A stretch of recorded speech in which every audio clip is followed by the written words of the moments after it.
మరి ఈ ఉంటాయి కదా మన జవాన్గా, అంటే మన దేశాన్ని రక్షిస్తారు కదా, మిలిటరీ ఈ మిలిటరీకి వేసుకున్న తర్వాత ఆ సెలక్షన్స్కి వెళ్ళాడు. మొత్తం ఎగ్జామ్ అంతా అయిపోయింది. అయితే ఆ అబ్బాయి సెలెక్ట్ అయ్యాడు. తన తల్లి చెప్తుంది, ఆయన నువ్వు ఒక్కడే మనం చర్చికి వెళ్ళేటువంటి కుటుంబం, నువ్వు అలా వదిలినైనా నేను సేవకు సమర్పించాను, నువ్వు సేవ చేయి అంటే, వద్దమ్మా నేను ఇప్పుడే సేవ చేయను, నాకు సేవ అంటే ఇష్టం లేదు, నేను మిలిటరీకి వెళ్తానని చెప్పి వెంటనే మొత్తానికి అతనికి కాల్ లెటర్ వచ్చింది, నువ్వు అర్జెంటుగా వచ్చి జాయిన్ అవ్వాలి జాబ్లో అని.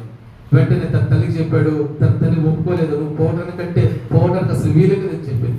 మొత్తానికి తన తల్లిని ఒప్పించి, లేదు నేను ఖచ్చితంగా వెళ్ళాల్సిందే, మంచి అవకాశం, దేశాన్ని రక్షించే అవకాశం నాకు కావాలి అని చెప్పి వెంటనే బయలుదేరుతూ ఉంటే, ఇక తల్లి కాదనలేక ప్రార్థన చేసి